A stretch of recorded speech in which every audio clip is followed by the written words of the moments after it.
Portugal. In Portugal, there's a YouTube show full of fun facts you need to know. Carl rings the bell and the members show to the GMP morning show. Featured guests will come and they will blow your mind. The audience will do so in kind. The little vanity mixed with some insanity on the morning show with GMP. Good morning, Portugal, and I'd like to welcome you to another fantastic day. Hey, Gumpers.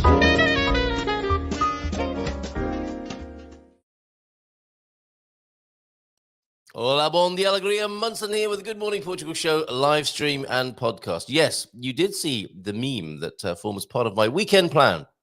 The Festival de Cerveja Artesanal do Oeste, 16th, 17th of March. Let's have a quick check. Yeah, that is tomorrow. And because that's when I've planned to be there tomorrow afternoon. Who's coming down to the Caldas Beer Festival?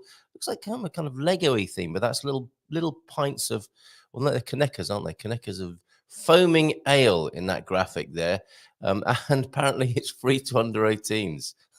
That's brilliant, isn't it? So Portuguese, €0 for entry for kids who can use the inflatables. Now, that's probably causing all sorts of confusion. The mention of inflatables will have attracted some gumpers to the event, even if they're not craft beer fans. I think there are a few gumpers on the way to the Caldas Beer Fest tomorrow. So looking forward to seeing you there. And before I forget, tonight at, I think we agreed 9 o'clock, as you can tell from that rather vague recollection. Douglas Hughes and I will be debuting. We'll see how it goes. We'll see if this new podcast idea has got legs. At 9 this evening, we're going to be doing the first of our new podcast, Men with Big Columns. He, of course, writes for the Portugal News.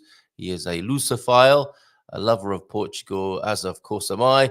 My column is in the Portugal Resident. So we won't be talking too much really about which is better because it's obviously the Portugal Resident. But we will be talking about, our mutual love of Portugal. And I think probably what's going to come into the conversation quite a lot is what happens. You know, men of a certain age and their POV. It's a cousin of the man cave. The man cave has gone off in a certain sort of direction, boozing and brawling and effing and jeffing and all that sort of stuff. I think 10 o'clock most Friday evenings, and we'll be warming up and fluffing for the man cave team at 9 o'clock this evening. And there'll be certain themes that I think that will recur. Like Dougie in his, you can't say that anymore. Dougie, you just said it. So we'll be chatting tonight at 9. Do join us if you want to listen in. Well, it's not really a Good Morning Portugal thing, but you know me and you know Doug. So if you would like to hear us talking and you maybe even want to join us in the future, do so at, it'll be a certain time on a Friday evening. I think it's 9 tonight. We're just settling into it. So looking forward to talking to you tonight, Doug. Yes, the Portugal Resident column. I was up till 2 this morning.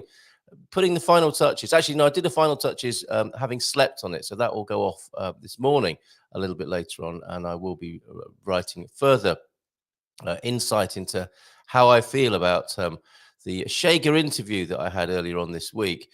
And actually, the way the article ends, and I'll give you a little bit of a teaser on that, is I don't think Shager are the biggest threat to immigration for us. Or they aren't the biggest threat to us foreigners here in Portugal. There's something else that's far more challenging going on, which I write about in the Portugal Resident column. How are you this morning? Do let me know in the chat. Hey, look, he's going to be there at 9. Owen, good morning to you. Yes, here tonight. And have a sweet... You're not joining us back, Andy. That's disappointing. However, I think you've got a great excuse. Here for a good, not a long time.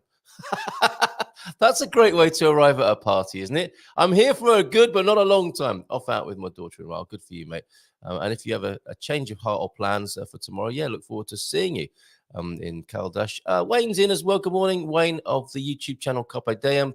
Wayne produces some cracking videos, a lot of them about the progress of their self-build project here in this part of the country. Hola, todos heading back to the area after a stint away Is the weather improving? Sadly, no, Wayne. It's been raining most of the night. Spring, you tease us. So Lady Spring is really sort of stepping in. It's like a cat at the moment.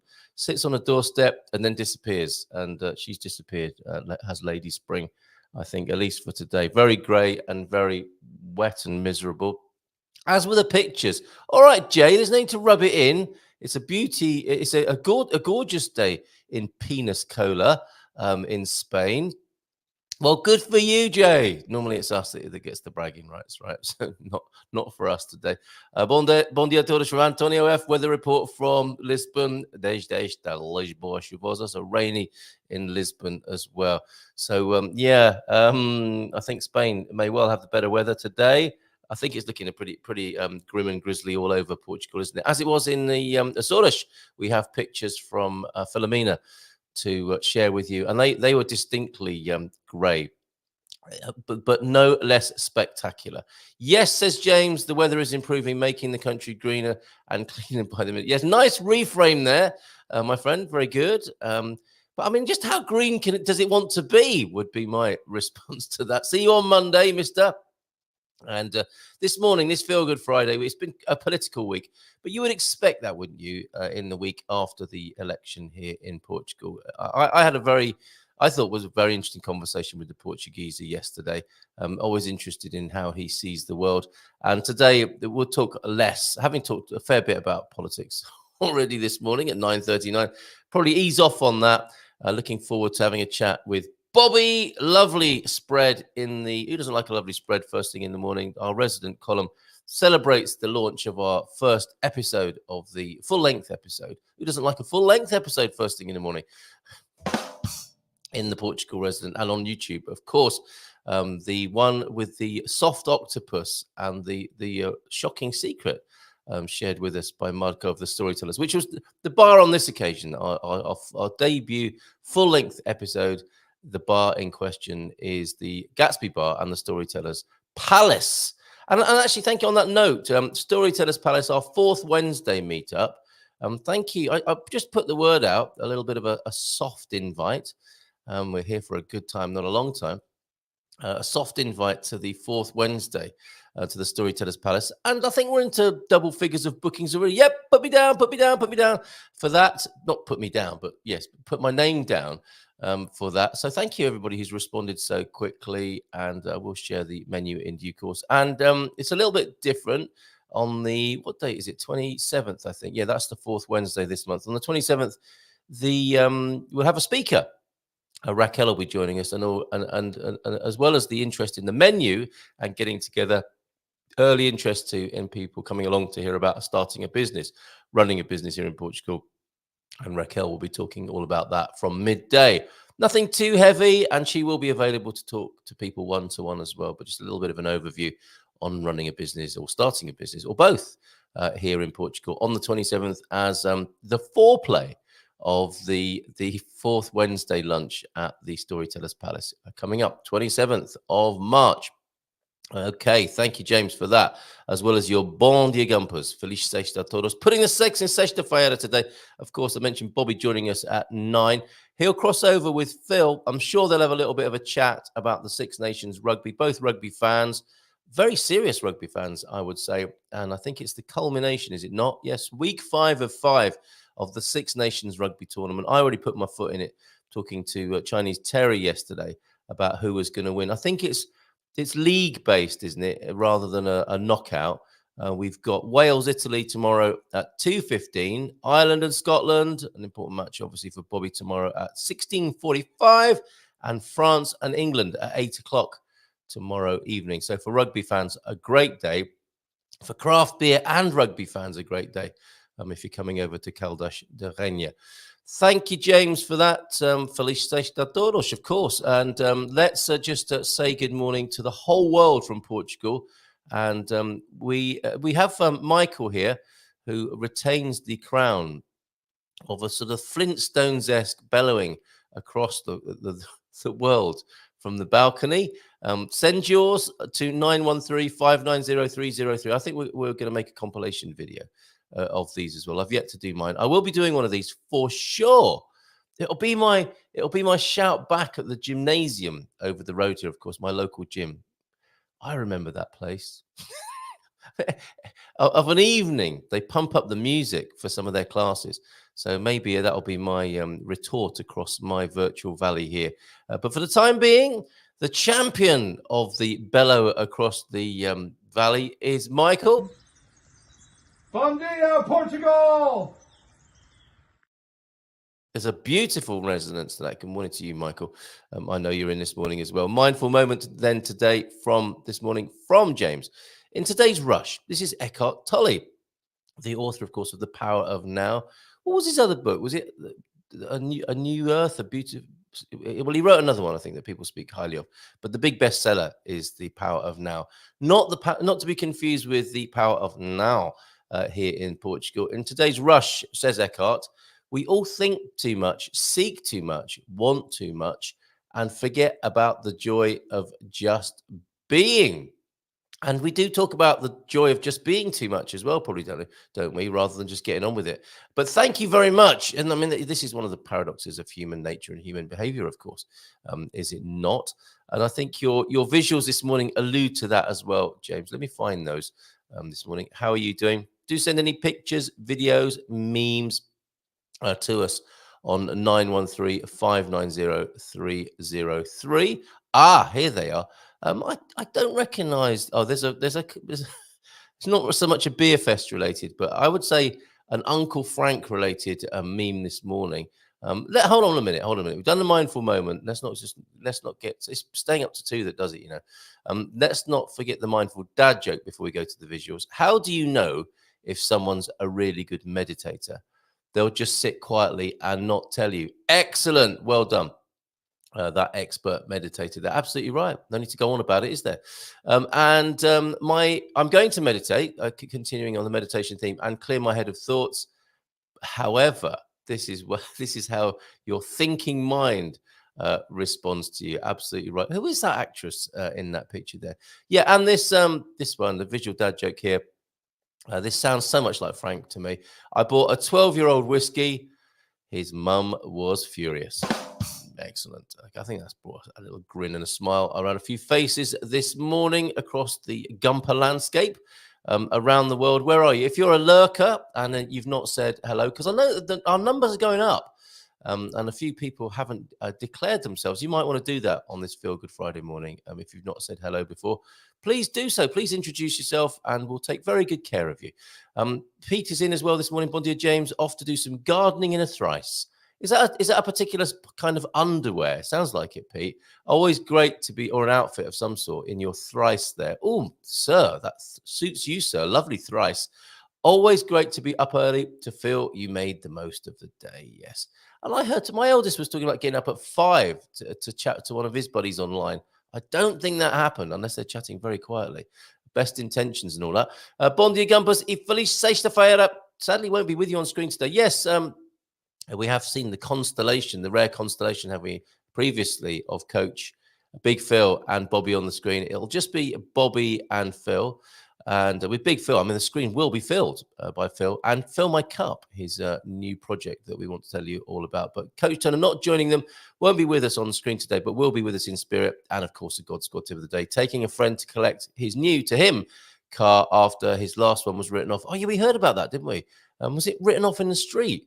Well, thankfully, he's got good friends like you who can take him to get his new motor. How stressful that must have been for that fella. God's God tip of the day from you then, Ian. As many of you will recall, I believe that to stay healthy, we need a mix of our activities to include stamina, speed, and strength. This week, we've looked at stamina, less the fast and the furious, more the slow and the steady. Yes, slow and steady wins the race. Always did, probably always will. Not a great film title. I don't know. And maybe that's maybe what our feature film of the God Squad will look like and could be called The Slow and the Steady. Not a great film title.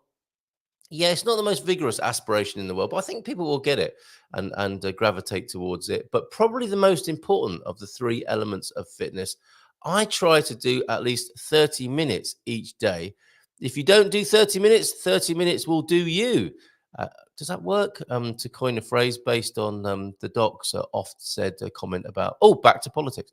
Then add 5 minutes of strength training along with sprinting sessions twice a week. So not a huge commitment, but cumulatively, it helps keep me in reasonable shape. What can you commit to? Bon dia, alegria gumpers. From T-Duck as well. So good question there, Coach Jenner. And good morning to you, T-Duck. With a rather ominous, I'll be listening today. I'm listening. I'm listening, I can hear you, Bon dia, gumpers from Jackie, the humble crafter. And bon dia, everyone from Michael, who you heard from a little bit earlier on too. Good morning to you all. Great to see you here. And good for you, Jay. And I know it's not really pronounced like that. Oh, and he's going to rub it in even further, his peniscula.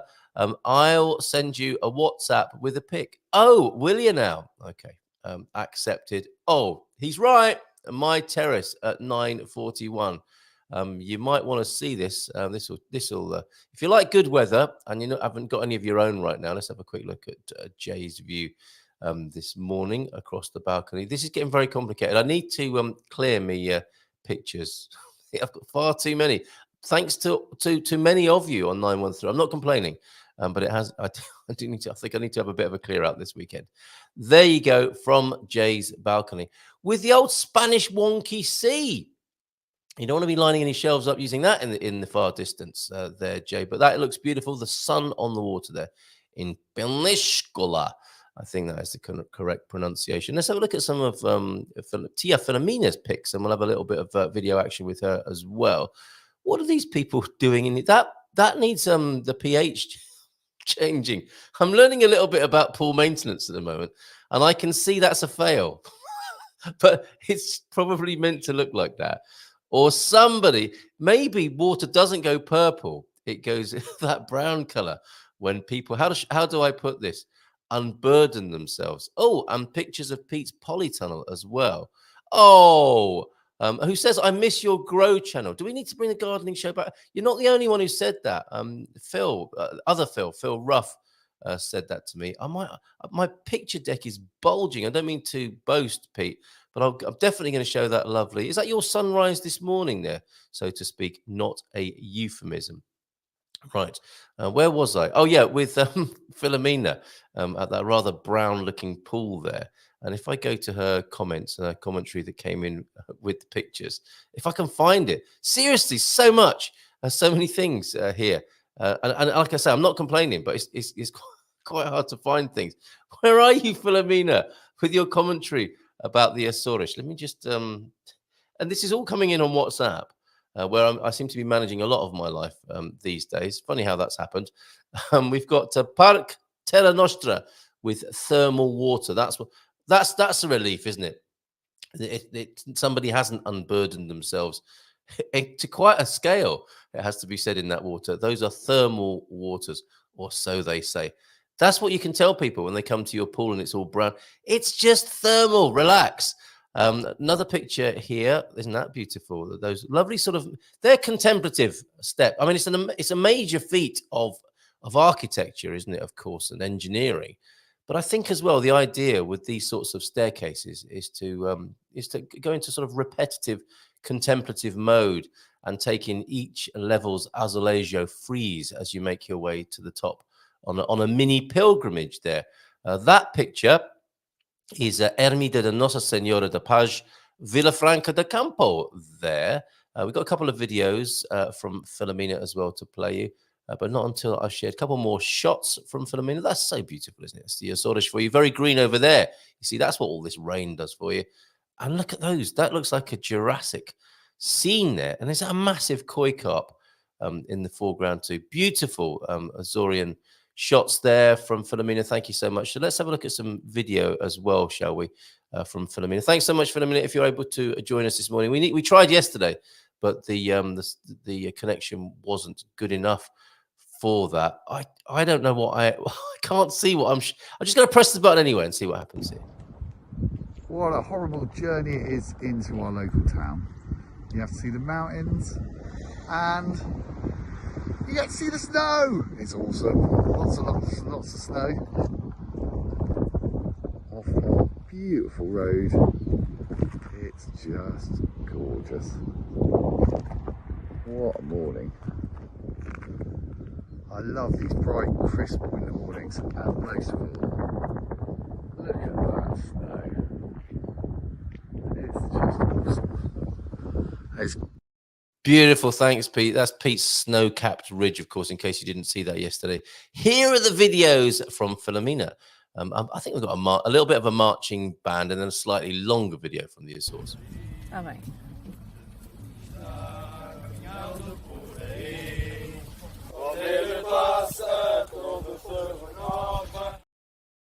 A band of merry men, not a marching band in the traditional sense, but keeping their spirits up there and singing to themselves. What did she say about that?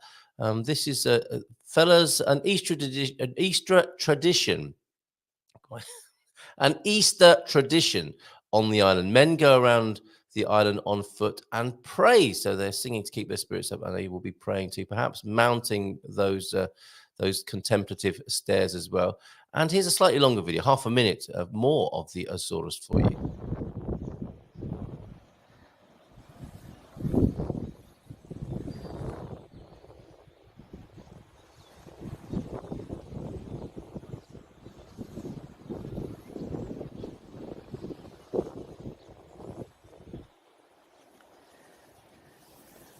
Caldeiras das Furnas, São Miguel.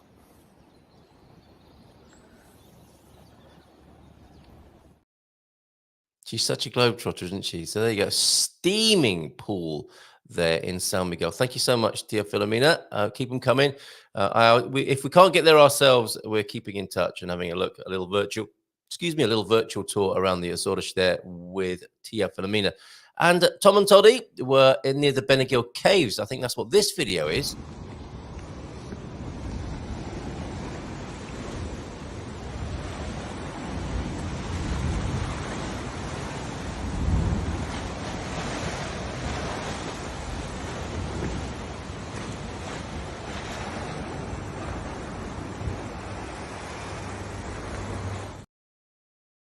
Wow, absolutely amazing. Apparently, it wasn't quite as scary as it looked there on those shingly ridges there down there in the south in the Algarve.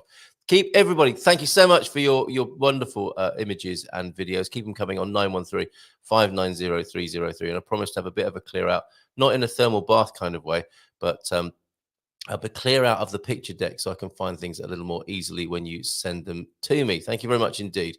And a bon fin de semana to you. We're putting the sex into sexta-feira today. Apparently in London, it's a warm 12 degrees. Nice one. Good for you, Steve. Nice to see you here this morning.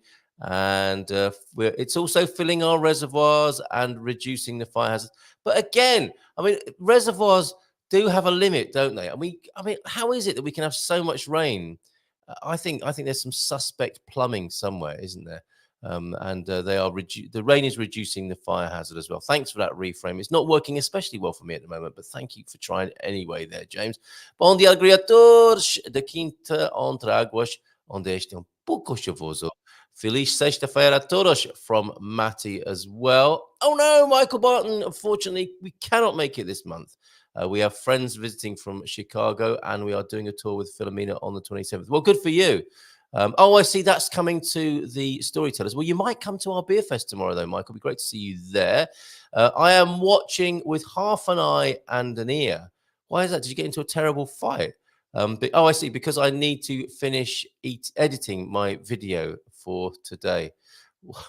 That sounds really grim and grisly, doesn't it? Watching with half an eye and an ear, like he's been in some sort of terrible accident. But no. Okay, so let us. If you send me the YouTube channel link, Matty, I can make sure people are subscribed if they want to be to receive your video, which it sounds like you're publishing to your channel today. Looking forward to it.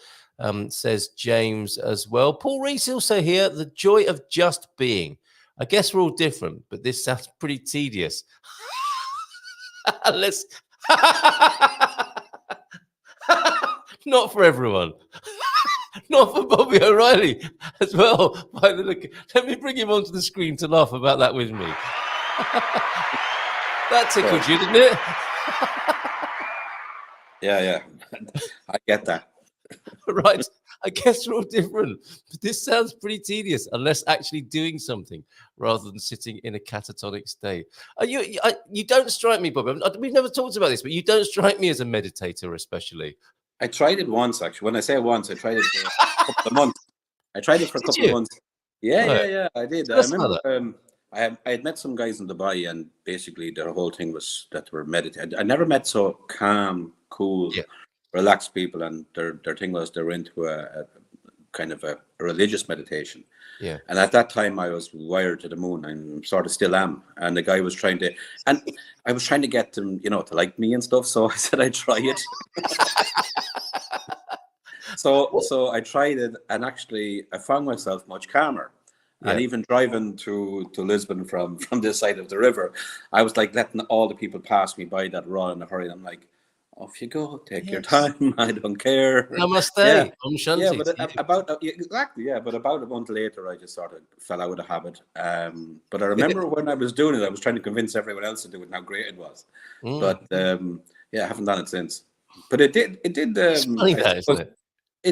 It was explained to me. It's like a reset button in your brain.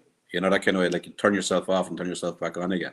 Yeah, because your brain is constantly active. So sort of bought into that concept, but I haven't done it since, to be straight. Interesting. And was it mantra based? Were you sort of repeating some holy words over and over? Yeah, they gave me a saying. I can't remember what it was now. I can't remember it, but they gave me a saying. Nam Keo Rengeo. But what happened was I was in Dubai at the time, and they sort of said, "Oh no, you have to come to this." And there was a lady an Indian lady, who basically got you to sit down, close your eyes, empty your brain, and I kept falling asleep because it's an hour. It was 1 hour. Yeah, it was 1 hour. Right? Nice little snooze. Exactly, but it was very relaxing, so relaxing that I kept falling asleep. So that was. Did she say, "Oh, that's fine too. Don't worry"? Yes. Yeah. She was actually like, there was no sort of rules, and even if she said you need to scratch your nose. There was no you can't move, and there's no strict. Well, they say that, don't they, in yoga about passing wind? Please, that's absolutely fine. It's all a welcome here. But never tried the not yoga after a craft beer festival. No. Well, that's fascinating and hilarious. Thank you, Paul, for that. I wonder if Paul's ever tried meditating. We're very open to any other anecdotes about trying meditation this morning. Great to see you, Bob. It's been a while, hasn't it? I think you started your world tour. Is that correct? Yeah, I was in Turkey until day before yesterday. I got back day before yesterday, and my luggage still hasn't arrived. Where do you think your luggage might be? I'd say in Lisbon Airport at this stage. I actually saw because they gave me a check when I went again. Went to the airport after I lost my luggage. Went and I pulled the ticket. I was next to go into ground force, and I waited 20 minutes. And there was only one person being served, but there was 4 people sitting at their desks on their phones. Oh, right. So I sort of barged my way in and gave a little rant. And I said, this is probably going to add an extra day onto my baggage being returned. Oh, yes. And it might have been turned into a jigsaw puzzle. Yeah, but I had a nightmare, another tap nightmare on the way out. I was going to Turkey, and I had a load of points. So I said I'd use the points up to go business, but it was via Geneva. I said, fine. So I ended up going Geneva, Netherlands, because they missed my flight to Istanbul, so I had to go to Geneva or to Schiphol. They were trying to send me to London to get another flight the next day because it was a cheaper flight. It was a nightmare, absolute nightmare. I got there at 6 a.m. the next morning. So, and then on the way back, I lost my luggage again. So, and you're not tempted to meditate? It sounds like it could be. Actually, it's probably a good idea now that we're talking about it, So Tap's reputation, as in take another plane, that's not gone up in your estimation. Oh, I hate them. I'm sorry. Do you? Do I absolutely. The people just don't care. Everyone keeps introducing me. They have lots of friends who are pilots, because I think there's about 5,000 pilots or 6,000 pilots in Portugal that work for TAP, and it's like, oh, this is Bobby. He hates the company you work for, So, but I do. To be honest with you, I've never had. Everyone's going to give out to me now. Yeah, everyone's going to give out to me. But to be honest with you, it's just it's. you always going to know that there's going to be an issue. And I always do. I have a guy who picks me up at the airport, and he asks me, who's picking, or what flight are you taking? Who are you flying with? And if I'm in TAP, he won't pick me up. Is that right? Because it's Yeah, so because unreliable. No, because he knows I'm going to be Oh, bananas. because you'll be moaning about it. I imagine those pilots say, yeah. I mean, it's sometimes companies get so toxic, don't they, that they just say, yeah, everyone hates us. Absolutely. No, Yeah, aside from that, I don't think they have a choice. But it's from what now, as you see, like I when you live here, you have no choice really a lot of the time to take TAP, and I'm sure lots of people have great experiences. But when you're a frequent flyer and you have to use TAP a lot, the balance is normally that no, it's always delayed or there's an issue and so on and so forth. And even if you make a complaint, you never hear anything back or whatever it is. So, and I've sent emails. That's right. Yeah, they reach a certain point, don't they, where people get beyond caring, and so do the customers, and I guess just use them because they have to. Oh, Joao de Norte, have a lovely time in Spain. A little bit difficult for you to tune in because you've got that hour difference over there in Spain. Have a great weekend on your European tour, Joao de Norte. Love to you and Pam. Back to Bobby's world tour then. So I mean, I'd love to go to Istanbul one day. What's it like as a city? Is it? It's huge. It's like 20 million people. It says 15, but everyone kept telling me between 20 and 25 million in the city. But it's a bit like a blown up version of Lisbon with the river and the boats. But it's a sort of, it's obviously where east meets west. Food obviously is fantastic. But at one stage, there's a submarine going up the river into the Black Sea from the Aegean Sea. And I said to the guy, is that Turkish? He goes, no, probably Russian that's going up. And he said a few weeks before that, all the American ships passed through as well because it's open waters. It's international waters. So anyone can basically go up there up to a certain tonnage and all this kind of stuff. So, but it's absolutely a fantastic city. If anyone hasn't been there, it's a great city to visit. But it's so big. Yeah, this East meets West thing, and another part of Europe, really, in the way that Asia. Yeah, that's right. And I'm sometimes a little bit miffed about how the EU has sort of claimed Europe in its own way. We've made the EU and Europe synonymous, and so we miss out on all of that wonderful border with Asia and the East over there. So, do you really get a sense of that when you're there? Then that this is the meeting of two worlds. Absolutely. And actually, if you cross the bridge because you are in Europe on one side and you cross the bridge, you're in Asia across that river, and there is a different feeling, etc. as well. You are hitting probably a more, let's say, conservative area once you go into the Asian area, and then a lot more relaxed with people's expressions and freedom of expression. Like it was one area where I was staying very close to me that was like Temple Bar, if anyone's been to Dublin, but 1,000 times bigger. Really? Just bars, restaurant, bars. So it was all Turkish people. It wasn't that it was like a big international place where people were going to. Well, I'm sure a lot of people go visit it, but all the signs are in Turkish rather than English. So its market is its home market. Of course, you get the odd tourists like myself that go in and get ripped off on the Turkish delights and the baklava and so on. But part course of being a foreigner in a country like this. So, but it was fabulous. Loved it. Yeah, I'm sure. Wonderful. Any tips? Pete's asking on where to eat there. I love Middle Eastern food. I imagine there's all sorts of food available in Istanbul, right? Yeah, where the Turkish are eating, whereas everywhere as well. To be honest with you, especially in Istanbul, it's not touristy based. It's all local based. So food is actually very cheap. It's relatively cheap. The lira is dropping. So from the exchange rate, it's already very cheap to go there. And that's why you have a lot of people doing teeth. And I've met so many people after getting the plugs, like in the hotel, everyone was walking around with like big red glowing heads from the plug implants. Transplants. Yeah. Is that the international capital now for getting a cheap head transplant? That and the teeth, like I don't know what happened. The minute I came into the city, my Facebook was lighting up with like dental clinics.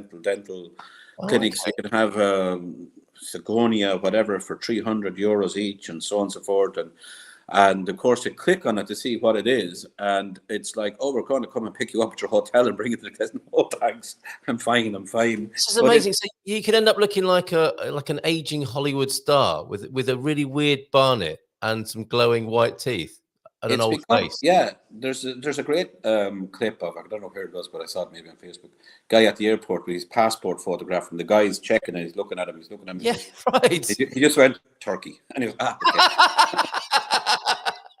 Apparently, there's hope for my hair. Yeah, that is such a strange. And it's quite popular in Portugal as well, isn't it? There's a different sort of relationship to it. Is Ronaldo doing it? Yeah, Ronaldo. He's got his own clinics. Oh, okay, all right. Yeah, his own hair clinics and so on. Yeah. I think people are quite open to it in a way that, from UK, you just don't talk about these sort of things. Or if you did have a hair transplant in UK, you'd probably go away for a couple of years and come back with really white teeth and a full head of hair. But here it's quite routine, it seems. Yeah. You remember a show when Wayne Rooney did it a couple of years ago? 20 years ago. That was AstroTurf, though, wasn't it? But the thing was, it was all over front page and all this kind of stuff. Yeah, exactly. Yeah, he was shamed for doing it, basically, wasn't it? And absolutely. Mocked and ridiculed for doing it. Very interesting. No, but it was fantastic. Like it's. I had a Zoom meeting last night, and there was 3 doctors, a mother and father and daughter who study medicine, and I basically asked them, about it, because obviously, if somebody wanted to go there, the one thing you need to know is someone who you can trust. So they were doctors. So I said, all these advertisements that are going on, can you trust these? She went, no. Really? Yeah, definitely no. not.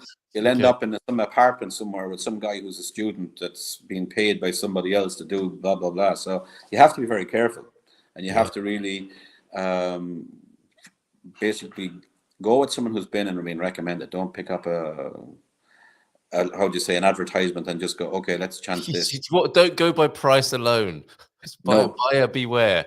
I'm with Pete here. Thankfully, Central Portugal is still in love with the comb over. I think that's the natural and organic and kind of free range approach to the hair transplant. So, any food tips while you were there? Do you eat anything interesting? I'm on a bit of a diet, to be honest with you. So I'm trying to lose a little bit of weight. So I was feeling very, very good. So I was eating chicken and salad. That was my diet the whole time. Yeah. Really? Yeah, grilled chicken and salad. And is there a Turkish? There's no Turkish twist to that, is there? No, there was. Still, it's fantastic salad that you can get there and the chicken. But I was with 2 lawyer friends that were on the trip with me, and they were gouging everything. So it was they loving it, absolutely loving it. Yeah. This isn't something you'd eat because you're not too keen on the seafood. Doesn't agree with you, does it? But somebody in my town gave me some of these. That's with the spikes taken off, Bobby. I steamed them, and the lovely part of this is in the foreground there, the roe that comes out of the sea urchin. So I was able to try that. I've never tried it before in my life. A local delicacy here. How was it? I really liked it. Really enjoyed it. It looks very unappetizing. Yes. Dougie called it the sea anus yesterday, which it isn't such. I mean, I can understand what he's getting at. Looks like it might have come out of here. This it might come out of one of them. This came in from the Azores this morning. You've got a pool. I mean, you'd be worried, wouldn't you, if your pool turned that color? Absolutely. No. Right. Not that. It's that color, so who's going to notice? Exactly. Yeah, it's like TAP Airlines, isn't it? Oh, it's always this color. We might as well get it anyway. Right. And this was given to me this week as well. Have you ever tried this? No. This is not for you at the moment. This isn't. It also looks like hair in a jar, doesn't it? It looks like marshmallow fluff. Yes. It was given to me to add to peanut butter in a peanut butter and fluff sandwich for fluffers everywhere. And apparently, peanut butter and fluff is a fluffer nutter sandwich, which I will be trying because I need to keep it away from the kids. What does it work as a food or as to put? Maybe we can stick azulejo tiles on with it as well. But I'll keep a little bit for you for maybe one of our episodes of the Englishman walk into a bar. We had our debut, like our premiere last Saturday. Look, we're in the papers as well. Mainly mainly Now because you of see why I'm on a diet. What were you it shocked too. when you watched the episode? I was like, oh my God, I'm so fat. Yeah. But it was great to see, wasn't it? We had a lovely time. Andy's done a fantastic job. We've got Yeah. further episodes to come from Tamar. I mean, they seem like dim and distant memories, don't they? We've done so much in the last year with this. Yeah. And actually, I'm looking forward to going back at it. I have a bit of a mental few weeks this week or this month and next month. But I'm looking forward to getting back at it because I really enjoyed it. Really enjoyed getting out and meeting people. And for me, actually, the beer festival one was actually one of the best ones for the obvious reasons as well. But it was great fun. I think you have more fun when you're drunk.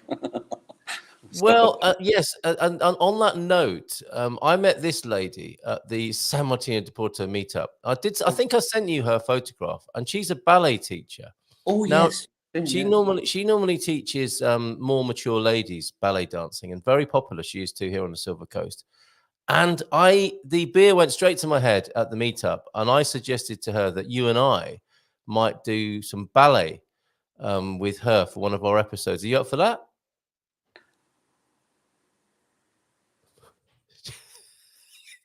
Just trying to think. Where's my sounder? I've got the perfect sound effect for exactly that. Are you up for that?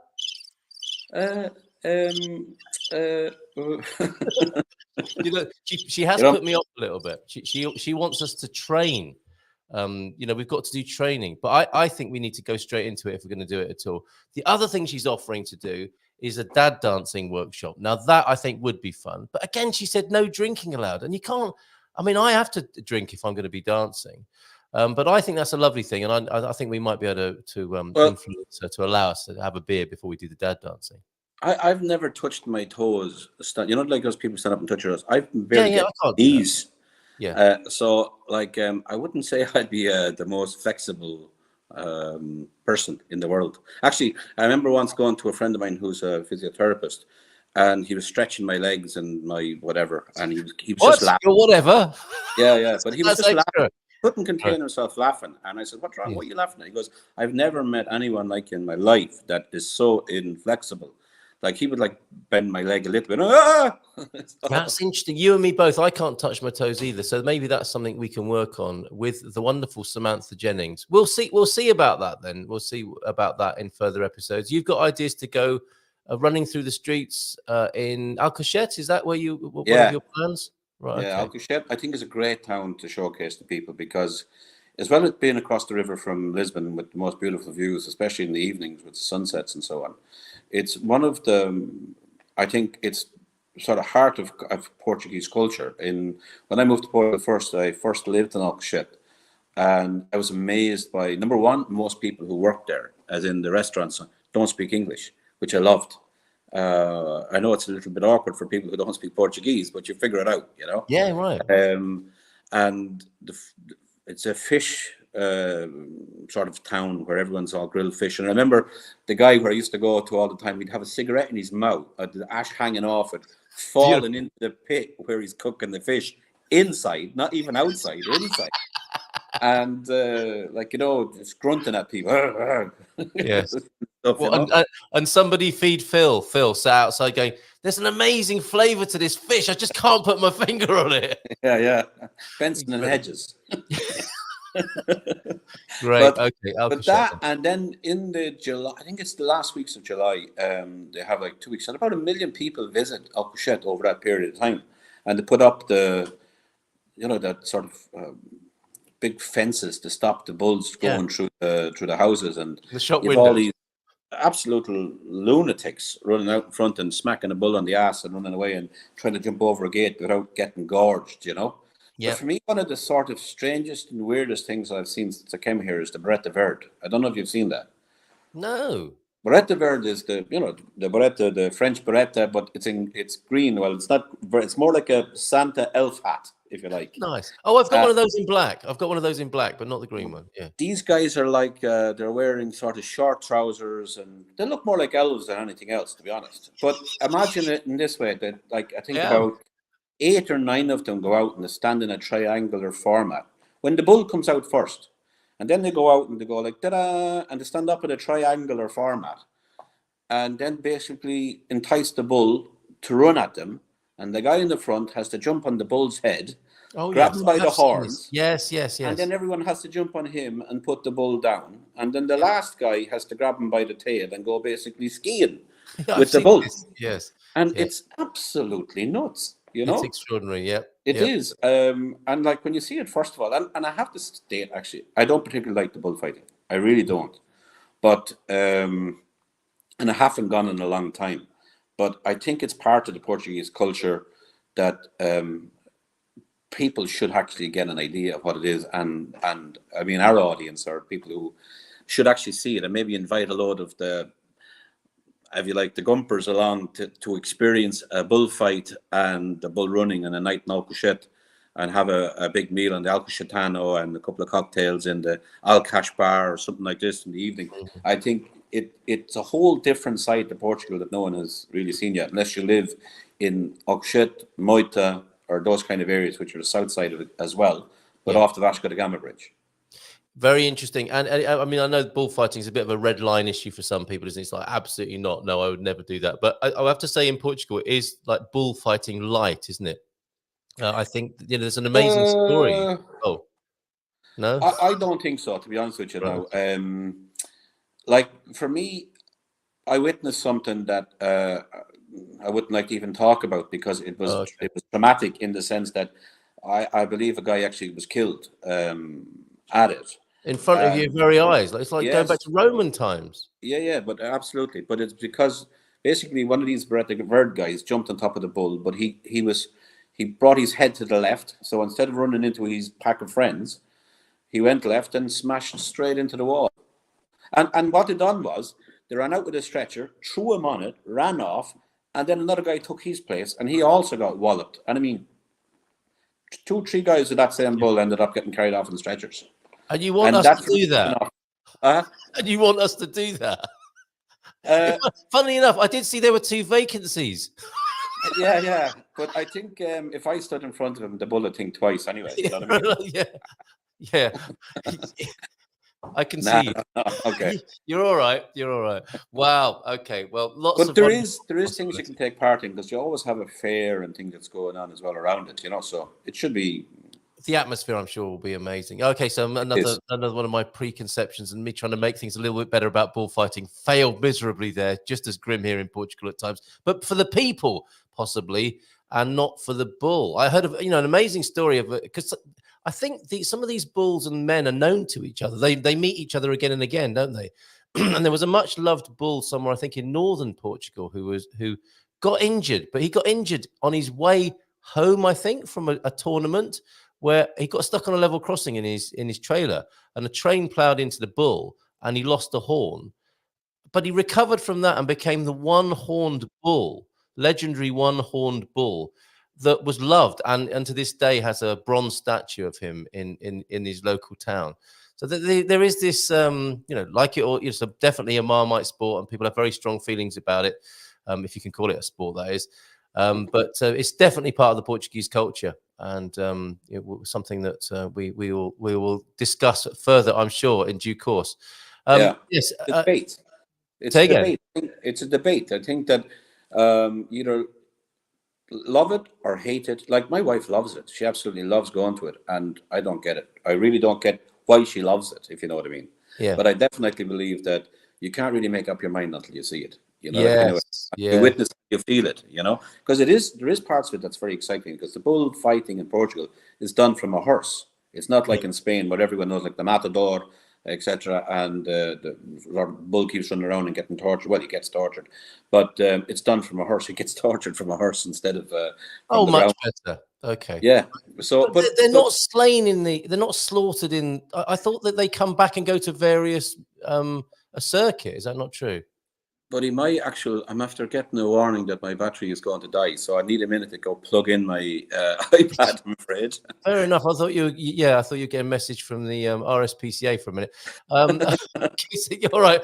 join us again in a moment when Yeah, you. give me a minute. Yeah. Yeah, okay, all right. It's gone off for just a moment. We'll have a look at a few comments here, which are really not very complimentary this morning on the screen. Phil's getting ready. I wonder if he's in his Portuguese dream home or not, and he'll give us a bit of an update about his wonderful developments there in Castelo Branco with a view of Monsanto in the distance. Gemini has joined us. Gemini Bradshaw, good morning, everyone. There are some very strange comments this morning. I nearly lost the nipple. You can probably go to Turkey and get another one, along with a hair transplant and some new teeth over there.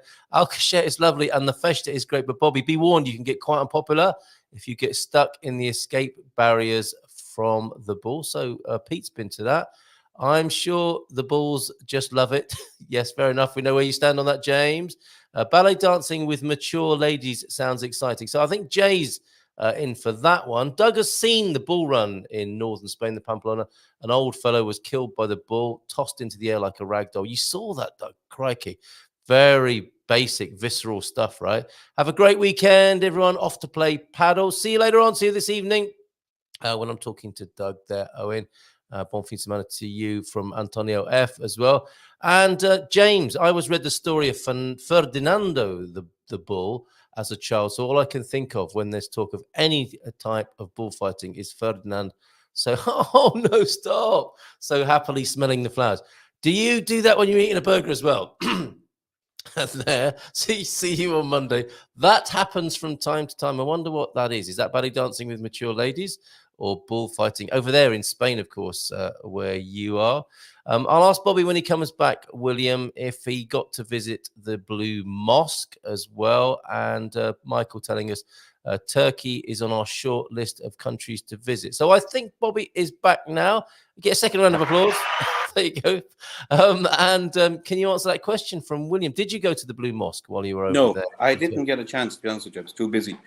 The thing is, when it rains, a bit like Lisbon, when it rains, the traffic is absolutely a nightmare. And you're quicker walking everywhere. So you're in a sort of a 3 kilometer radius of where you're staying. And it's so big that you couldn't really go anywhere. I didn't have enough time to visit, tourist attractions and so on. But there was, I was looking at, there's lots and lots of lovely places to visit. Yeah, okay. You've got to go back, obviously. And you're bringing back bad memories for other travelers. I lost my luggage on the way home from Malta. I think there's a planet where all the lost luggage goes, along with the Tupperware lids and the odd socks, no doubt. I've been on international travel 6 times in my life, says the now, and lost my luggage 4 times. Super unlucky in terms of luggage. Maybe they were all TAP flights. And before Phil joins us, Bobby, how's it going with your promotion of Portugal around the world, specifically in Turkey? Yeah, Turkey is going to become a big market, to be honest with you. It is a thriving market already for what I do, for investors. Yeah. And especially for lots of reasons. One, the lira is just keeps sinking. People are trying to change their currency back into euro, invest into euros for get a euro return. So that basically means they want to invest in whether it be a rental project or a property that's being developed, because the Turkish currency continues to sink. So, and it's unstable. Right.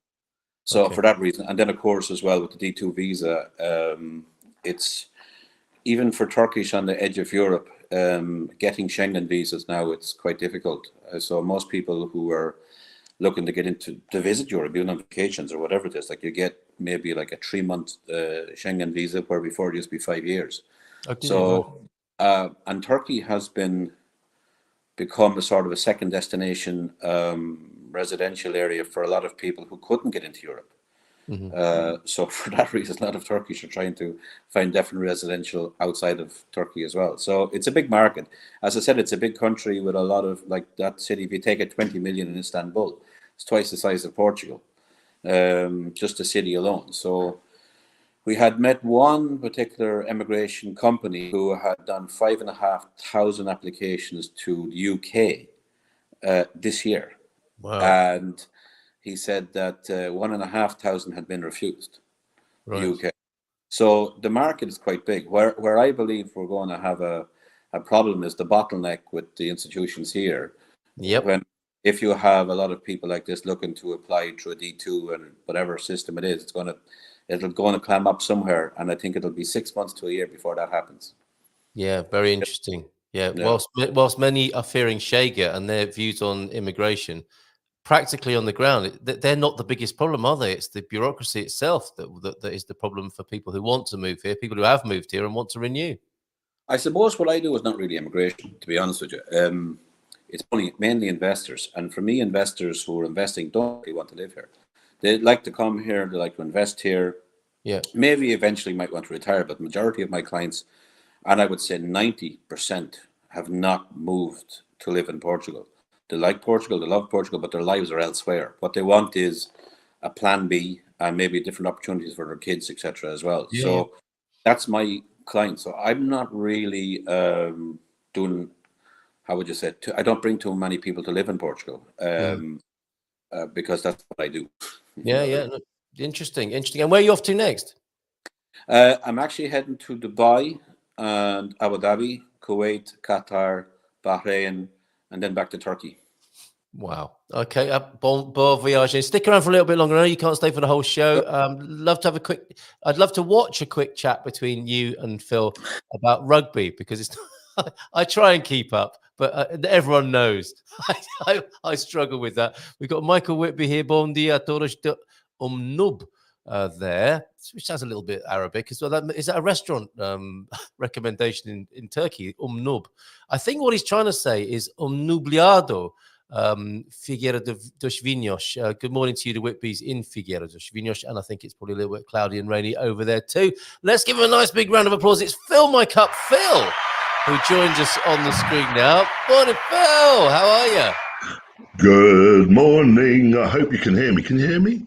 It's been so long since I've done any of this. Already Morning. I've been to Istanbul too. How was it for you? How was it for me? Well, I was walking through the souk with my first wife, as was then,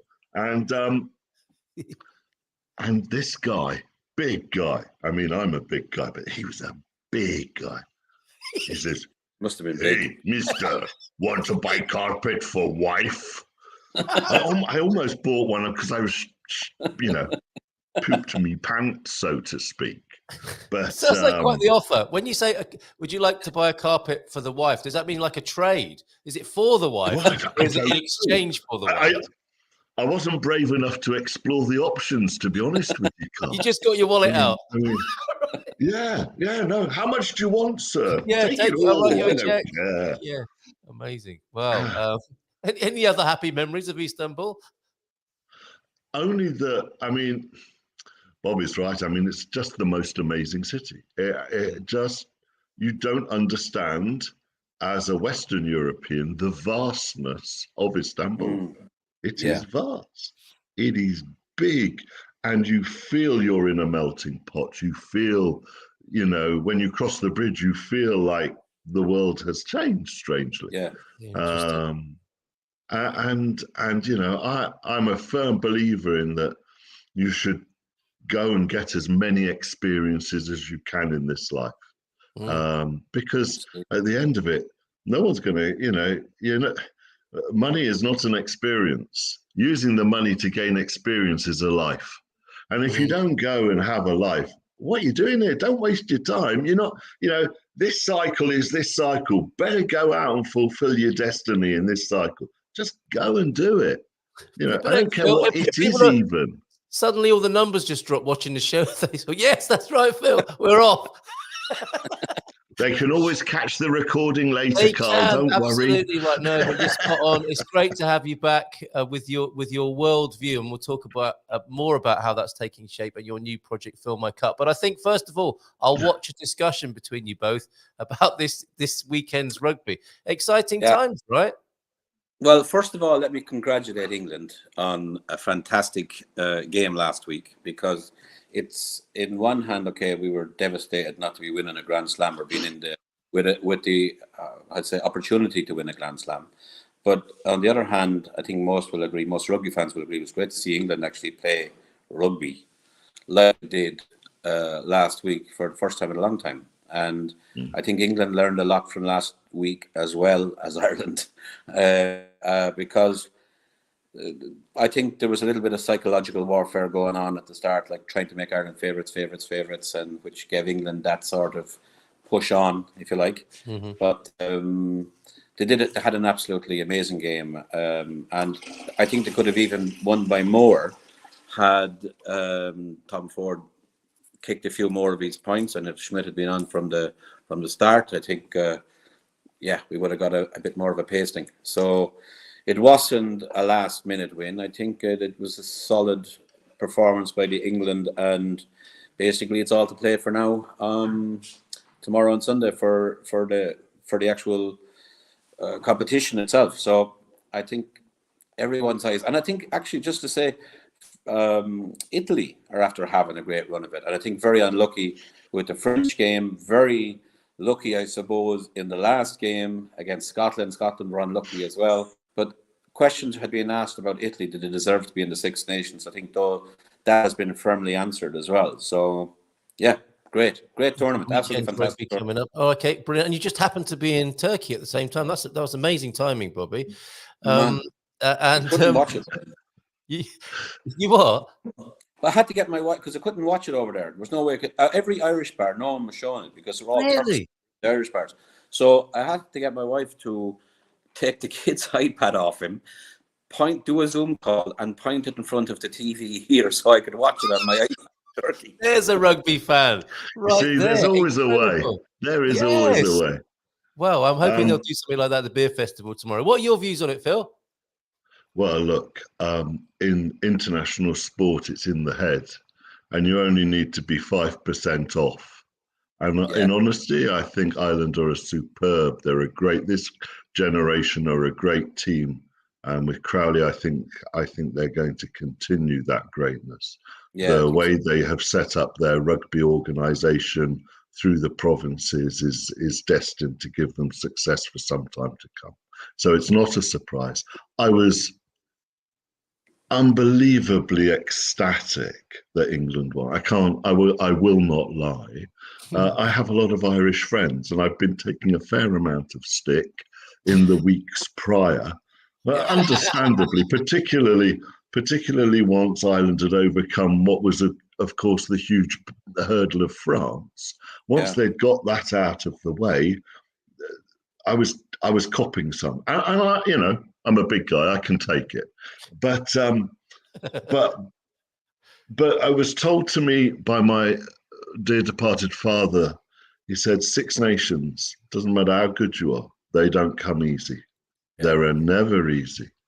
And I was super ecstatic that England won because I had England and Italy in a win double last weekend. And I think I might have been the only person on the planet to have made that bet, which for £20 paid out 225. So I was a very happy bunny. And I spent it all on Kimberly for her birthday. We've just come back from 3 days in Porto. Porto, lovely place. 3 days in Porto, and I've done the whole dough, so I better go and have another win this weekend. You have another I do fancy Italy. I do fancy Italy to beat the Welsh, actually, and I'm a huge Tommy Raffel fan. And but Italian under-20 rugby is doing very well. They stuffed up France and absolutely caned the Scots. I think Italian rugby is coming good. And whilst we're on the subject of slightly smaller nations, I went to watch Portugal play Spain in Lisboa in the semi-final of the European Rugby Europe Championship, to give it its correct name. And it was a most wonderful experience. Firstly, because they won, and beating Spain is always good fun. And I had gone the week before to the offices of the Rugby Football Union for Portugal. Now, if you go to the one in England, you go to Twickenham, and it's this vast entranceway that you could drive 3 coaches through. And for Portugal, it was a little green door, as everything is in Portugal, a little green door. It was a little green door that you had to find. And over the counter, I managed to buy a bit of Portugal rugby stash, a T-shirt and a hoodie. So I was kitted out. When I get to the game 6 days later, 15,000 in the stadium. As I'm walking up up the concourse. The woman who served me comes rushing towards me, gives her the biggest hug because she saw me wearing the sack that I bought from her. Only I am stupid enough to travel from Monsanto, right, to Lisbon just to buy a T-shirt and a hoodie and then come all the way back again so that I had something Portuguese. Because I've started to learn the words to the anthem as well. I think these things are important. You know, when I go to watch Portugal play Croatia in a Euro Cup warm-up, I intend to be there bashing out the national anthem. I live here now. This is where I have chosen to live, and they have been gracious enough to accept me. So I'm going to make damn sure I take the steps necessary to fulfill my destiny of living in Portugal. And I think that's important. Let's give it a go now. Oh no, you bugger. No. Okay, next time. Next time. I'm like everybody else in Portugal. I'm rubbish until you get Osamos. Yes. The words are great. They are very rousing. Up until then, they're all mumbling, and they get to that one line to arms, and up they go. Well, when I saw the police force lobbying for better pay, and they looked like 1,000 police officers singing their national anthem, holding up their warrant cards. It moved me to tears. It was quite the sight. And mainly the sound. It was quite extraordinary. Bobby, we're keeping you unnecessarily here, but I know you like to chat about rugby. Have a great weekend. Thanks for being here. Bon voyage and safe and happy. Take care, Phil. Don't let tap get you down too much, and maybe try that meditation thing again. Yeah, I think I need to. Hopefully it'll arrive at my luggage today, but we'll see. My luggage has got my meditation trousers in. Okay, I will see you soon, Bobby. Take care, all the best. Bye for now. Ciao, ciao. Bye-bye. Oh, that's not the right. It was the round of applause I was looking for. There it is. All right, ciao, ciao. Bye-bye. Bye-bye. Right, there goes Bobby. We're off to do a few deals around the world, and we've got Phil to ourselves here now. A shot of positivity, Phil. Lots to talk about with you in just the 20 minutes we've got left here. Phil, you've been to Porto. Would love to hear about that. Yes. You have clearly moved in. You're talking inside your house in near Monsanto. I just want to show you something. If I tilt that, can you see? That's real electric lighting. We remember this. We remember this building when it didn't have a roof, Phil. So there's lots to talk about with that as well. Yeah, and of course, the new project as well. So where should we start? Should we start with the house in which you're sat? This is a dream come to life, isn't it? A dream come to life. It is, and at some point in the future, I'll give you the grand tour. We're not quite there yet, but the extension is built. The starting work on the kitchen, the electrics are going in. The veranda off the front is happening. Everybody's very happy. It's all going very well. I thought we'd be finished 12 months ago, but that's just me. Always positive. And but it's fantastic. It's little things. When you haven't had little things matter. Yeah, right. Right. So when you've not had a light switch to turn on a light bulb, when you have that, yes. It's a big thing. It's when you've got a kitchen set up in a kitchen style of room, it's a big thing. They're little steps, but they're big things. And there is something in meditation that actually you taking yourself when you're meditating, aren't you? You're kind of taking yourself away from what you're experiencing around you, so that you can experience what is around you more fully. And I think there's been some of that. It's almost like a practical meditation course. Take everything away, even take the roof off the house and rebuild it. And then when these things come back, how much do you appreciate them? You just massively appreciate them. Yeah. I think it is about endeavoring to see the world as freshly as possible. And you are necessarily doing that. You are seeing things for the first time, aren't you? In your as they unfold, in the baby steps that you speak about, the baby steps of building a house and bringing a home together. It looks great. I mean, it's definitely beginning to look like a home there. It really is. Me and Lady Kay, she's next door talking to Matt, who's doing the electrics at the moment, and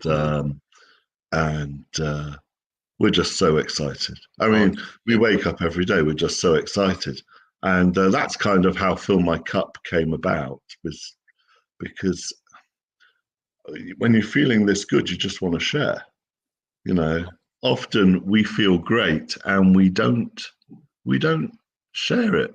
Mhm. Why would we share with everybody? Go onto any social media platform. I promise you, 9 posts to 1 will be, oh my word, how has this happened?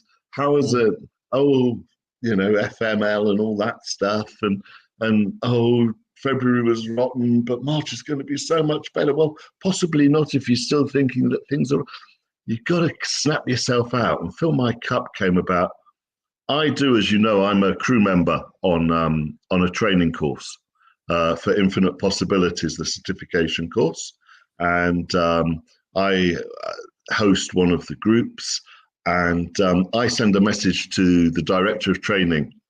Her name is Regina. Every day during the course, I send her a message saying, good morning, and it goes on like this, and I tell her everything that's been going on in the day, because she's not in a group. She needs to have the feel for what's going on. Her husband, who has nothing to do with it, heard these messages, said, I would pay to have a message like that delivered to me every day. Well, I thought, well, if you would, and then I didn't do anything, and he said it again, and I thought, well, do you know what? And then somebody else said, Phil, why don't you do something? Why aren't you letting people hear your voice? So I thought, okay, you know, I am built and have a face for radio. So I thought a voice message in the morning might be the way to go. And that's how it came up. Yeah, and I was thinking to myself, why hasn't he done this before? It's the obvious thing. And yes, I will also be paying to hear your voice in the morning. Gladly, having looked at what you're planning here. I mean, this is actually happening now. This is launched and ready to go. So how does it work, Phil? People just go on to fillmycup.com. They can register. They'll get 7 days of free messages. Well, I say 7 days. I only message on a weekday. But you get 7 days. So you will get a full 5 days of messages, and then you can choose to sign up or you can choose not to.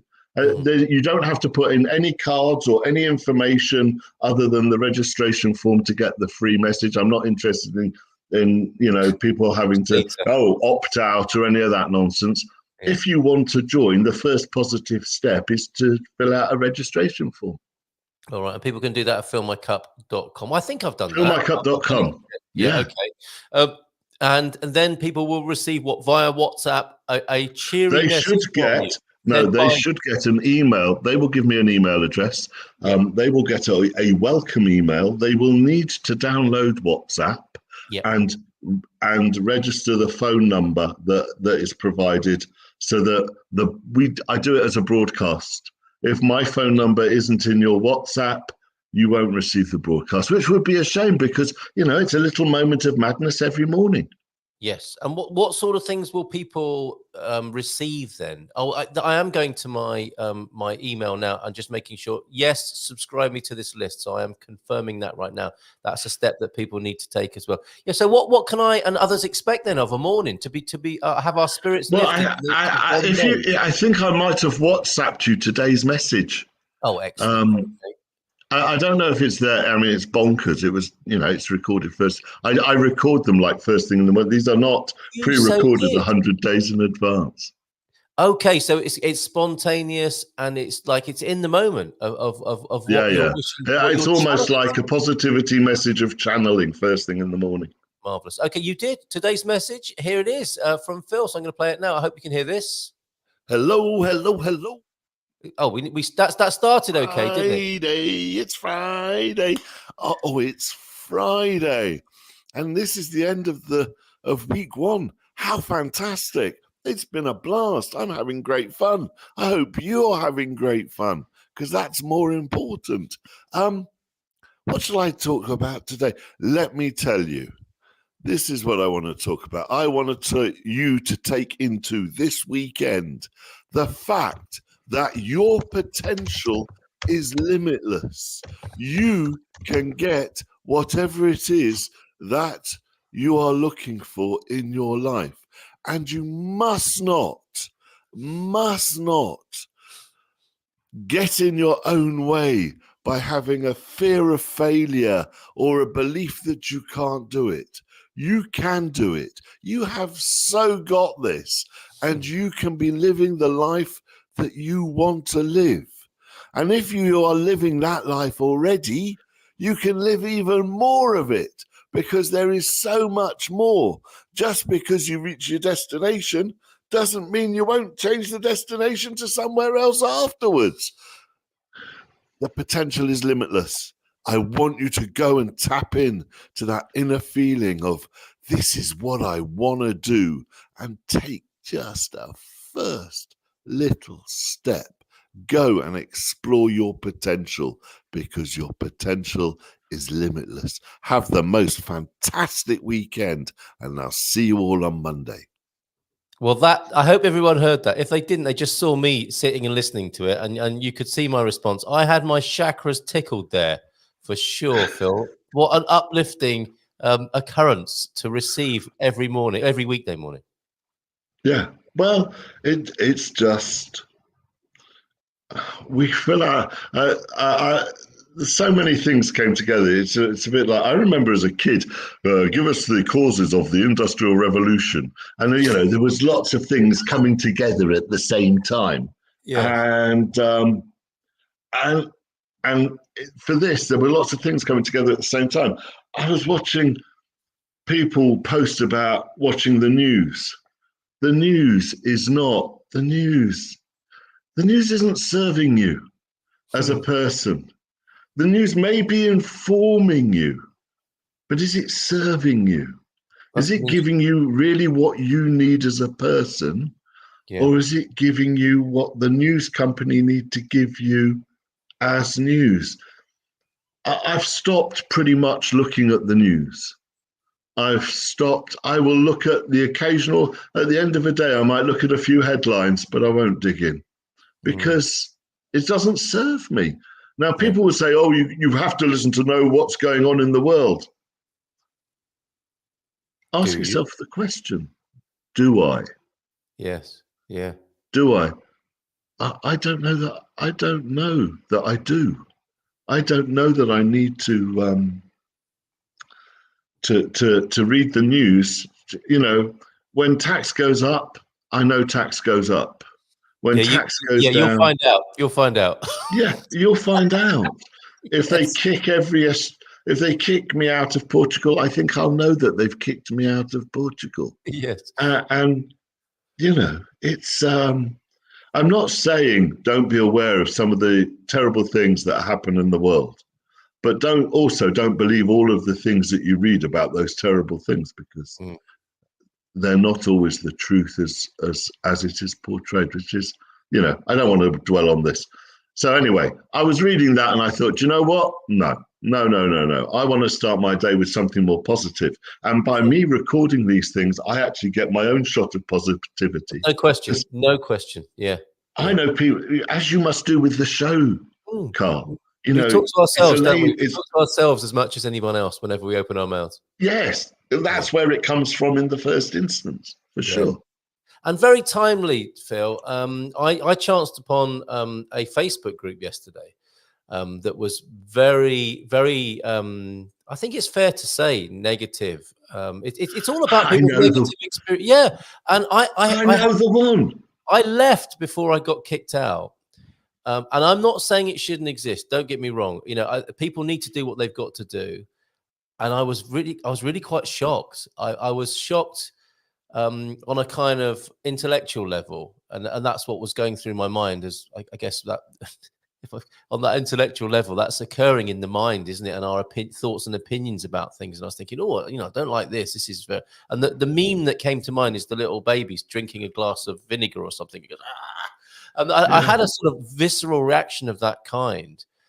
And by the end of it, being less judgmental and partial about it, what I came down to, and I think this connects with what you're saying about the news, I just thought, okay, this isn't for me. This is for the people who are there in great number, it has to be said, and who need to express these thoughts and feelings in the company of others doing the same. It's clearly very important to them. and I don't need to concern myself with it. It's not my wavelength. It's not what I'm about, and I wish them well. And I left. I just left. It just felt not right for me, and I'm sure if I was similarly thoughtful about the news, it would be the same. I'm sure you're right that we don't need the news. And what I recognize in myself is I'm quite addicted to it.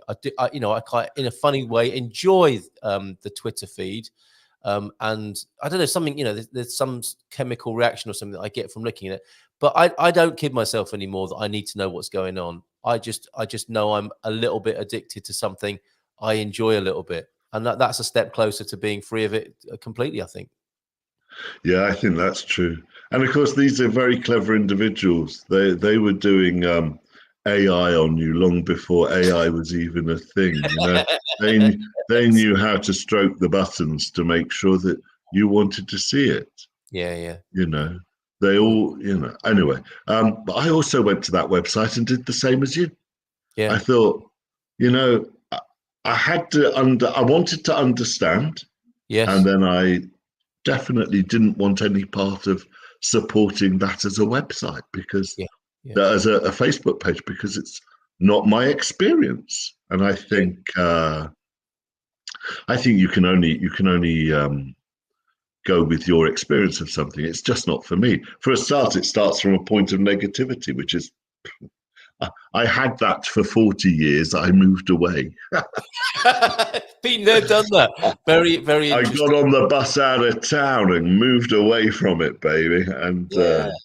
I think James is right. I would take that. It is a form of masochism, and there is a little strange bit of pleasure in that. And when the pain outweighs the pleasure, that's the time to quit, isn't it? And give something up when it can be seen in that way. So yeah, well said, James. See you Monday. You are free to do what you need to do as long as it's not harming someone else, and I am free to exclude myself from it. So there you go, James. Very interesting. And the other thing I'd like to say about your shot of positivity that is Fill My Cup, Phil, is that you are proof of what you talk about as well. Sometimes you'll get an internet sensation, some sort of email marketing thing that is clearly written by somebody who's not experiencing that themselves. They'd like to, and it might be the proverbial, from the basement of someone else's house where they're masterminding an email campaign empire, and they're not the person they're encouraging you to be themselves, which is a little bit of incongruity and a lack of integrity, perhaps, isn't it? But, fair enough, fake it till you make it. But there you are. You're sat in the proof of your pudding, if I may put it like that. Well, if you know our journey, Carl, so you know that 3 years ago, Portugal wasn't even on an agenda, let alone buy a dream home that looked just like a 2-room barn that's now going to be a dream home. Or that I would get residency. I'm still waiting for my card, but you're not you alone. have to embrace. You embrace. You come to Portugal, you embrace. If you want to have a moan about that, there are Facebook groups available where you can go and moan about not having your residency card. There are, but I retain the excitement of opening my post box, which is about 2 kilometers up the road, because that's as close as CTT will get to me. But I embrace the opening on the chance that it may be sitting there. And I visualize that, and it hasn't come true yet, but that visualization, it will come true. And I know what I'm going to do when it's there. I know what I'm going to do. And it's funny because where the post boxes are, the old boys gather from our little village, and they're sitting there and they watch me park the car up by the water fountain, by the water tap, and bon dia, boa tarde, whatever it is. They see me fiddle, get the key, because there's a large row, as there is often in rural Portugal, a large row of post boxes. And ours is on the end, being one of the more recent people here. And I open it and I look inside. There's not even an Intermarché flyer, which is a bit of a blow. I close it again. I go, and they all go. The shrug. And we laugh and off I go again. You see, that needs to be in the movie, doesn't it? The old boys, the old boy moment. And one day you will open it up and they'll all do a little happy dance, the Bobby O'Reilly happy dance. All of you in the street together will be doing the residency renewal card happy dance there. Amazing.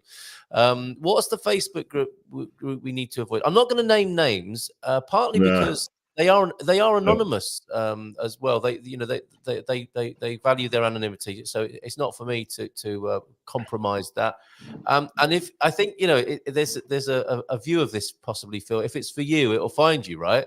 And for some reason, it found me yesterday, and I went through a whole process within an hour or so.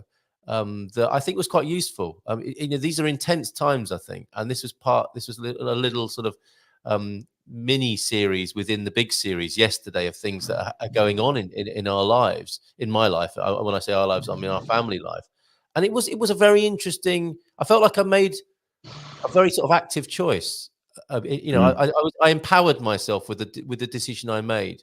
And it wasn't for me. So, Jackie, I'm not saying I abandoned Facebook years ago. I value my friends, but not the other crap, is what Michael would be saying this morning. Yeah, again, if it's not for you, it's not for you. I love Facebook. I met my beautiful wife on Facebook, and I have so many positive memories. Again, the benefits of Facebook for me outweigh the negatives, and I hear you completely there, Michael. Couple of minutes to go, Phil. Thank you for sharing with us, Phil My Cup. Great to see you on the screen again. Porto, such a pleasure to be back here with you. Great to see you, and it'll be great to be hearing your voice in my phone every weekday morning. How was Porto? Quickly, what would you recommend? Did you have a good time? Oh, Porto, fantastic! I went to a restaurant called Puro, which is Puro 4050. Oh my word! I'm probably not going to need to eat for a week. It is Italian, I confess, in a Portuguese city. And yes, I did have francesinha in various establishments. Good. And I did partake of the port. I didn't go on the 3-hour walking tour because of a slightly torn meniscus I'm struggling with at the moment. Struggling, putting back in its place. And so I didn't do that bit. But I walked across the bridge into Gaia. It's a beautiful city. Go and explore Porto. I will be going back there. You need to go and explore. Okay, very good. Absolutely wonderful to see you. I'm going to stick around and show a few of Bairrandi's tips for the Bairrada this weekend. You got nice plans for the weekend? Plans for the weekend, I think, will probably revolve around a TV and rugby union, if I'm being totally honest. But also, Lady K goes back to UK to do a bit of work for a couple of weeks. So Sunday will be taken up just spending time together. Of course, wonderful. So love to Lady K, love to you both. Thank you so much for your and to you and to all the family. To the world. Lots of love, Phil. Take care and bye for now. Ciao, ciao. And we'll hear you on Monday morning for those of us who are subscribed. Woo-hoo. Take care, mate. Bye for now. Ciao, ciao. Right, I'm sticking around to show you some forthcoming attractions this weekend in the Bairrada district. Thank you. Oh, look at this. This is sparkling wine event at the Korea Palace Hotel, Spa and Golf Course. Is the golf course reopened? During the lockdown, when I lived in Korea, we would go to the golf course and have a picnic. We have some very happy memories of being on the Korea golf course, which sounds like it's reopened now, especially in the hot summer when the sprinklers came on. That was fantastic. So you can go to that event. That is the 24th. So some advanced booking required for that. At the beautiful, you will not regret going to the Korea Palace Hotel in Korea near Anadia, not in North or South Korea, but in Korea here in Portugal. The Matança de Porco in Palhaça, an event there, pork-based by the look of it. And the Paulo Silva Trio are playing some jazz in Melhada. That is the capital of Leitão, of course, Suckling Pig. And that will be this evening. That's the 15th of March. Free paddleball and tennis. That's where Owen's gone to play a bit of paddle. That's in ODB up there in the Bairrada Oliveira do Bairro. And we've got a Passeio de Motorizadas e Motos in Santa Antonio de Vagos, a motorbike and moped ride out. They sound like a lot of fun if you're a biker. I don't know how far that is from you, Michael. You might like that. Motorcycle meetup, ride out and lunch in Cantanhede then. And also a free motocross at the new Crosodromo Internacional do Casarão in Águeda. So you can have a little look at Águeda while you're over that way as well. And a soup festival, obligatory soup festival, Portugal karaoke as well at that one. So you can eat soup for €5 and have a go on the karaoke there. That is in Casa de Povo, the people centre, the community centre of Troviscal there in the Bairrada district. And finally then, what's this? The millesima, Korea Palace Hotel. Back to the Korea Palace Hotel, and it's 10. What is this? I'm not even sure what this is. This is the poster for the sparkling wine event. It's €10 for 1 day and €15 for 2 days. That sounds like some really good value. Bit of food as well there, by the sound of it, on the 23rd and 24th of March between 3 o'clock, that is, and 20 between 3 and 8 then at the Korea Palace Hotel. That I am tempted to go to. I'm not sure what our calendar's looking like, but that looks fantastic. A good reason to be in Korea, in the Bairrada district. Thank you so much, Andy, for sending those events to us, which are, of course, on the Gumper map. Me, I'll be heading to the Cerveja Artesanal Festival in Caldas da Rainha at the Esbo Festival and Exhibition Centre, and that's happening tomorrow and Sunday. I think a few of us are heading over there tomorrow afternoon and may well try and find somewhere to watch the rugby tomorrow evening. Been a lovely show, nice and easy going. Great to talk to Bobby, great to talk to Phil and have him back on the screen. Have a great weekend, everyone, from Michael Barton. A nice round of applause from Squire of the Shires. Whatever you're doing, have a lovely weekend. Take it easy. Don't take life too seriously. And we can move away from the show this morning with the positive reverberations of Phil Cooklin. And if you want to subscribe to his service, it is simply Phil, as in PHIL, philmycup.com. And if you want to subscribe to Matty's YouTube channel, that was also in the chat a little bit earlier on as well. So don't forget, Matty's got a video coming out as well. Hit that like button and have a bon fin semana. Ciao, ciao. And we'll see you on Monday with James. Take care and bye for now. Let me find which one of our outros should we play today? I think we'll go for a full length outro. Who doesn't like a full length first thing in the morning? Take care. Bye for now. Ciao.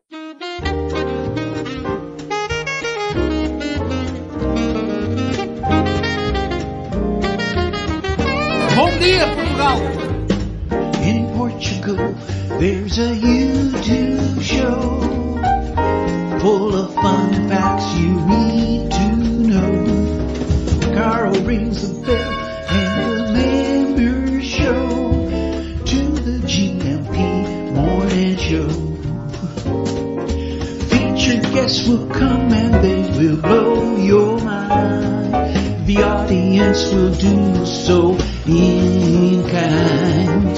The little vanity mixed with some insanity on the morning show with GMP.